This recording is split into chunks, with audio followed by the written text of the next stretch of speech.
Hi, I'm Paige Ann Olson. Welcome to my YouTube channel.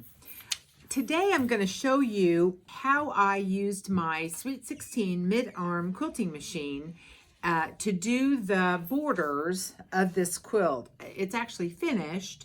I thought it might be kind of fun to show you how I used rulers to make the pattern for the borders. And I wanted to show you how cute this quilt is. It's a lap quilt, or at least I'm going to use it as a lap quilt. It is 56 by 66. And what I did with this is I used the fabrics that came in it's a kit that my sister bought me for Christmas a couple of years ago. But I personalized it. We've had, I don't know, probably 6 or 7 cats in our long married life, and so what I tried to do is put the names of each one of the cats that were important to us on the books or in the quilt somehow. So right here it says Buddy's story, and then this says the story of Tex. We have a kitty cat named Tex right now. Most of these kitties are no longer with me, but Tex is still alive. He's like 10. You know, if any of you have cats, you know how much they love being on your quilts or in your studio working with you. And I'm constantly having to move Tex out of my room. Otherwise, he will make me make lots of mistakes. And then I'm going to try to show you kind of the whole quilt. But it turned out very cute. I'm very happy with it.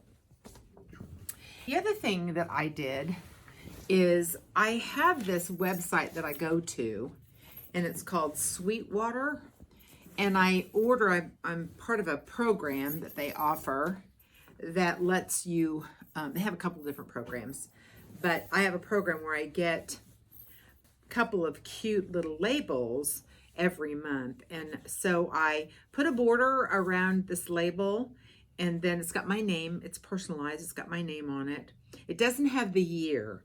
So sometimes in my quilts, I will actually just stitch out the year somewhere in the quilt. These labels didn't include a year. I like to identify my quilts at least by the year that I've made them. And then this just has, I think it just says thankful, and then handmade by Paige Olson.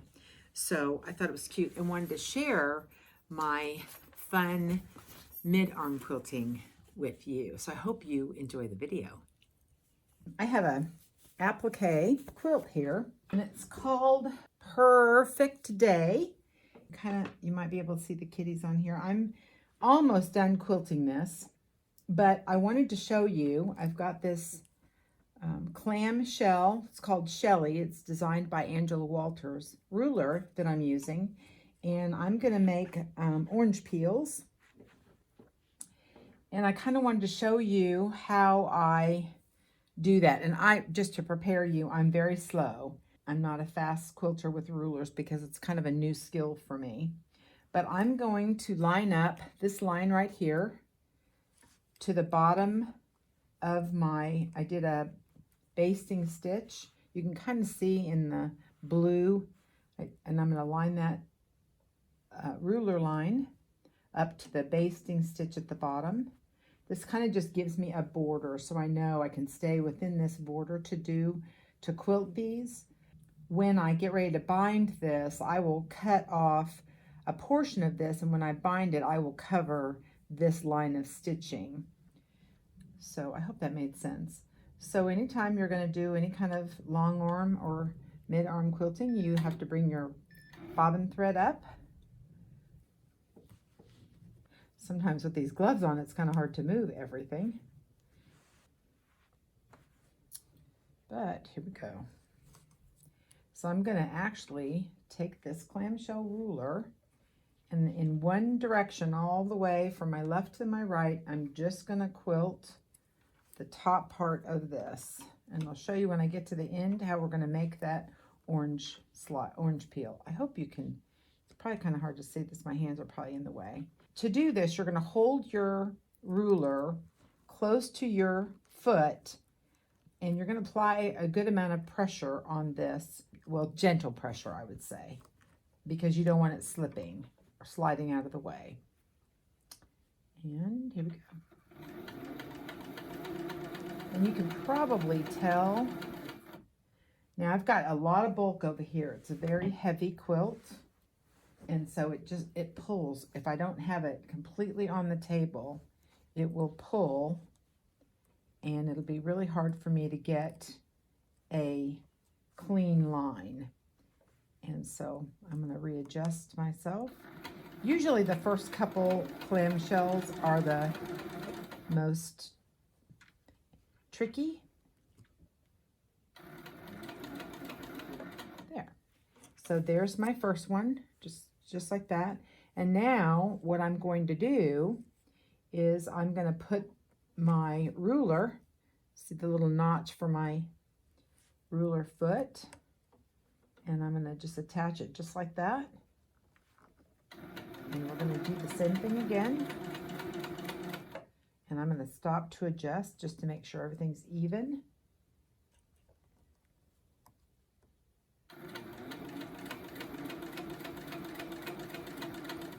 I really like working with rulers. I'm just not very fast. But that's okay. You know what? That's how I'm going to learn.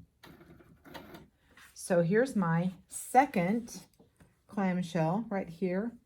And what's important is the two clamshells should meet on the outer edge. So when I do this arc, that should meet the beginning of this arc. And you'll see when I get ready to do the opposite part of the orange peel why that's important, because it's going to basically make a circle. And you want those points to match.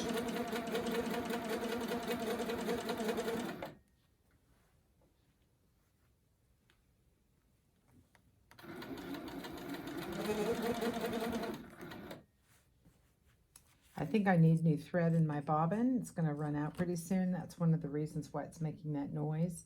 A lot of times the bobbin will clack around when the bobbin gets close to getting empty.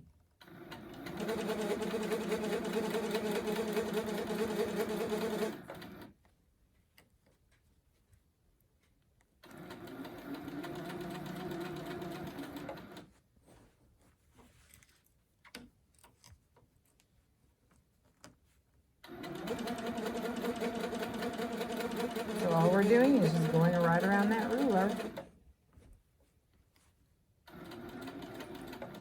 Now I know that there are a lot of people that are much more experienced using rulers than I am. But if you're new to using rulers, what I would say is you're probably going to have a similar experience to me. You're just going to go slow. One of the great things about working with these rulers is you can kind of fudge a little bit if you need to. If it doesn't come out quite exactly even, you can move the ruler.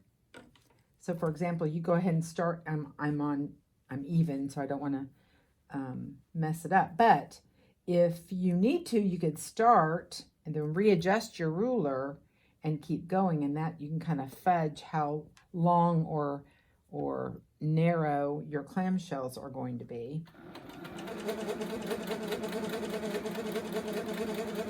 So let's just say I needed a little bit more space here.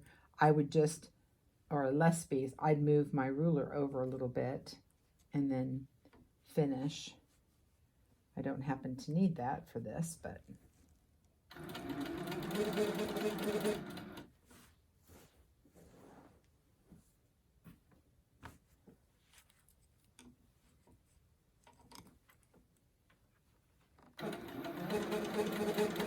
I don't know if you can tell, probably hard to tell with my gloves on, that I am putting a fair amount of pressure to keep the ruler in place, to make sure that my arcs are even. There. And now my whole quilt is basically on my table, and that makes it much easier to quilt, so I don't have the weight of it hanging off either side, which just makes it almost impossible to quilt. You've got that heavy weight of the quilt hanging. It just drags too much.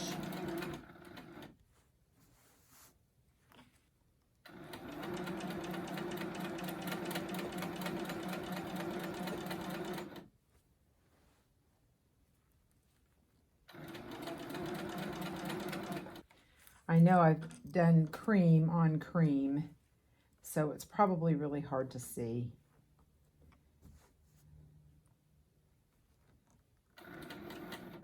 Oops. I had my foot underneath my ruler. That's not good.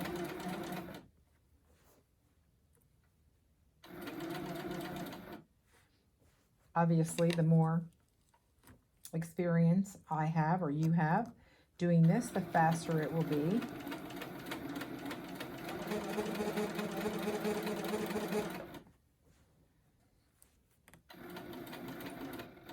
You can do orange slices by hand. I've done them by hand as well. But on a big or on a larger border, I've done orange slices that are smaller, and it's a little bit easier than doing it by hand. If you do it without a ruler, it's real easy to get your arc cattywampus. So for a larger border or a larger orange peel, I found that this is a little bit more even.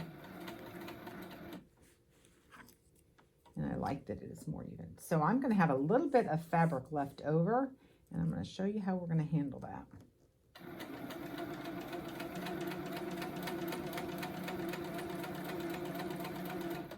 I want my quilting to come to this line that I have previously drawn. So we have a little bit, I don't know, maybe an inch left. So I'm just going to do kind of a half, not quite half, more of a quarter circle or a third of a circle. But I'm just going to want to end right there at that line. So to come back, what we're going to do is we're going to flip our ruler from this way to this way. And I'm going to orient, because we're going to basically make a petal. And so I want to orient my ruler, and the line of the ruler right here is going to be on this line right here. Line that up. And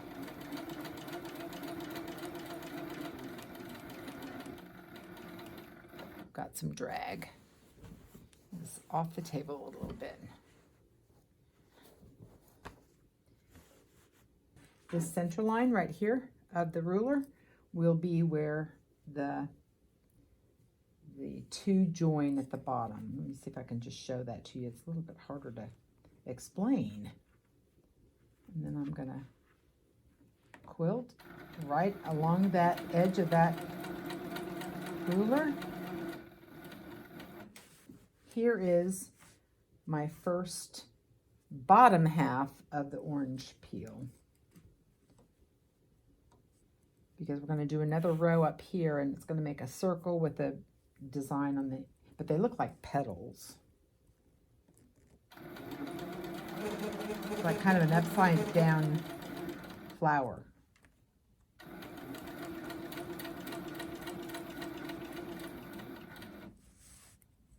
Just move your ruler over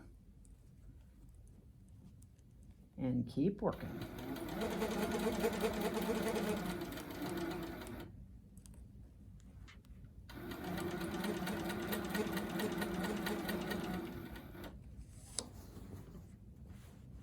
And so once you do this a couple of times, you're going to get faster.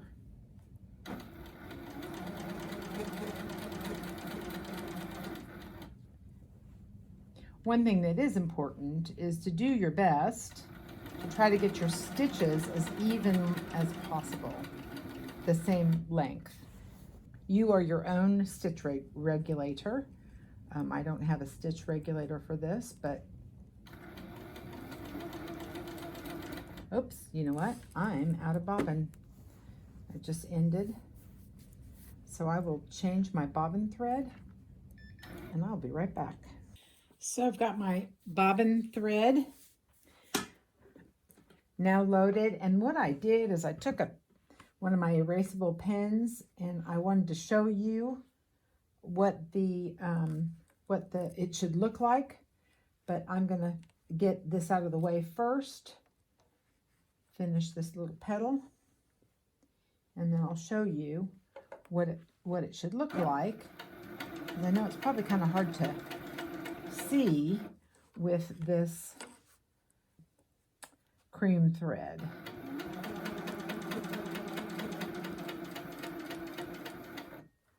And my hand's in the way and all that. Get a couple more of these done. And kind of the look we're going after. This is an example of where I'm not exactly lined up, but I'm going to go ahead and scooch my ruler over a little bit, kind of free motion a little bit down so that I end right in the middle here. And that helps keep everything even as I'm going along.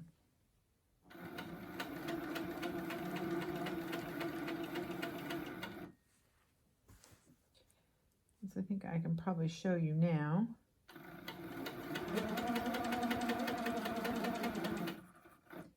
What I have done here, let me bring that in so you can see it. You see where I've drawn the petal? Right there? That's what it's supposed to look like. And I will finish the top second row, and it will make a circle. So you'll see. But I wanted to show you that's what it's supposed to look like. And when I say that's what it's supposed to look like, my camera keeps moving on me. Right here. This is what I'm looking at. So I'm going to go ahead and finish this row. Then start on my second row, and then I'll show you what that's going to look like. I'll go ahead and do a couple more here for you, just because it's fun.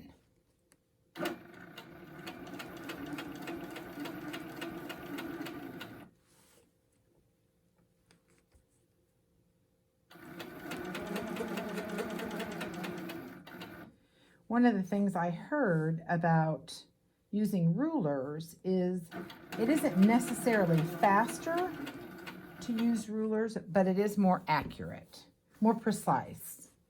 That may be a better word. So if you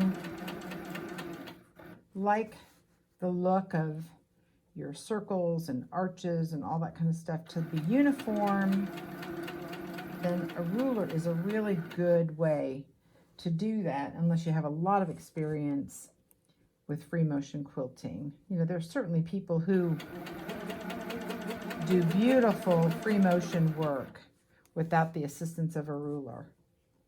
And, you know, obviously, the more you practice free motion, the better you're going to be.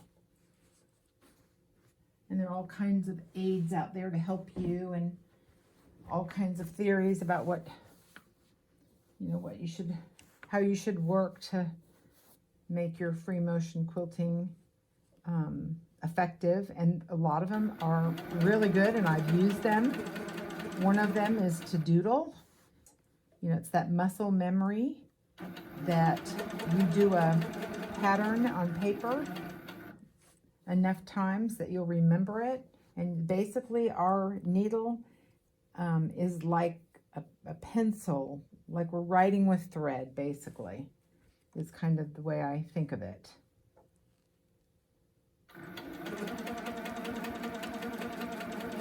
Doodling or doing the pattern with pen and paper is a helpful way to practice your long arm quilting. So I'm going to finish this row. Then I'll get started on the second row and show you what the second row is supposed to look like. I'm ready to begin the second row. This time I'm going to start in the middle, that middle placement line.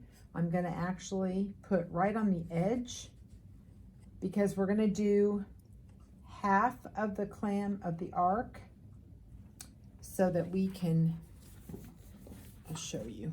It's easier to show you than to.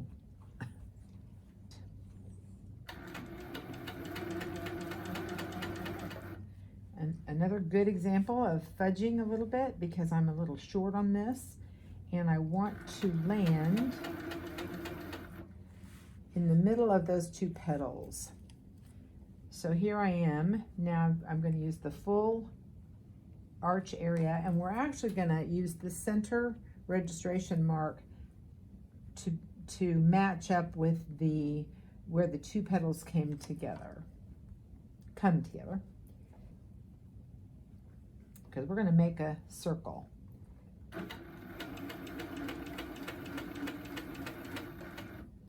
I'm off a little bit, so I'm going to just inch my ruler over, and I will draw this so you can see what I'm talking about. So what I have done is, here is a circle. You kind of see, and I started right there. So when we come back and do the bottom part of this, it's going to fill in. It's going to look exactly the same as the first row, and it's going to come up like this and then like this. And that's how it's going to end up looking. I hope you can see that. It makes it easier. So I'm going to finish this row, hopefully show you what it looks like when it's complete.